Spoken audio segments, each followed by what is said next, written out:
بادشاہ نے عرض کیا کہ اگر مجھے قوم، معیشت اور دفاع میں سے ایک کو چھوڑنا پڑے تو میں کیا کروں؟ اس نے فرمایا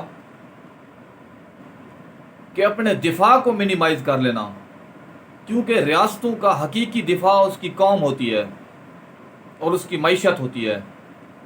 اگر قوم کا اعتماد آپ پہ بحال رہا اور آپ کی معیشت مضبوط رہی تو آپ اپنے دفاع کو میکسیمائز کر سکتے ہو۔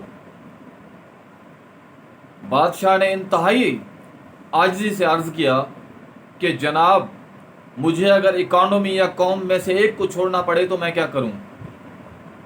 تو کنفیوشیس مسکرایا اور فرمایا کہ اکانومی کو منیمائز کر دینا، کیونکہ اگر قوم کا اعتماد آپ پہ بحال رہا، آپ کی ساکھ اپنی قوم کے اندر موجود رہی، تو نہ صرف آپ کے نوجوان آپ کی معیشت مضبوط کرنے میں ہیلپ فل ہوں گے بلکہ آپ کا ڈیفنس بھی سٹرونگ رہے گا۔ لیکن یاد رکھنا، اچھی حکمرانی کی جو روح ہوتی ہے وہ کریڈیبلٹی ہوتی ہے۔ اگر حکمران کا اعتماد اپنی قوم میں رہے تو نہ صرف وہ اندر سے مضبوط ہوتا ہے بلکہ باہر سے اس کے سخت ترین مخالف بھی اس کو نقصان پہنچانے میں جو مرضی کر لیں لیکن اس کو وہ سرنڈر نہیں کرا سکتے۔ کنفیوشیس اور بادشاہ کی بات کمپلیٹ ہوئی اور وہ ہمارے لیے میسج چھوڑ گیا۔ پاکستان کے اندر ہمیشہ ان 3 پوائنٹس میں سے جو سب سے اہم پوائنٹ قوم ہے اس کو ہمیشہ اگنور کیا گیا ہے۔ جسٹس بیس سسٹم دیکھ لیں تو پاکستانی بطور پاکستانی اپنے آپ کو انٹروڈکشن کروا کے کام نہیں کروا سکتا، اسے ادھر ادھر سے ریفرنس ڈھونڈنے پڑتے ہیں۔ ضرورت اس امر کی ہے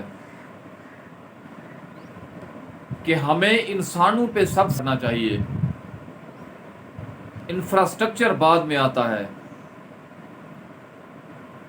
ہر چیز بعد میں آتی ہے، لیکن اگر آپ کا ہیومن کیپٹل سٹرونگ ہوگا تو آپ کا دفاع بھی مضبوط ہوگا، آپ کی معیشت بھی مضبوط ہوگی، جو ہم انفارچونیٹلی 7 دہائیوں سے اگنور کرتے آئے ہیں کہ ہم سب سے زیادہ فوکس اپنے ہیومن کیپٹل پہ کریں۔ اگر ہم نے اپنی یوتھ کو جدید تقاضوں کے مطابق، جو دنیا ڈیجیٹل ولیج بن چکی ہے، اگر اپنا ہیومن کیپٹل سٹرونگ کر لیا تو نہ صرف حکمرانوں کی کریڈیبلٹی عوام میں بیسٹ ہو جائے گی بلکہ دنیا کے جو انٹرنیشنل فورمز ہیں ان پہ جا کے بھی وہ اپنے سینہ تان کے بات کریں گے۔ فارن پالیسی کی بنیاد انٹیریئر پالیسی ہوتی ہے اور انٹیریئر پالیسی کی بنیاد جسٹس سسٹم ہوتا ہے۔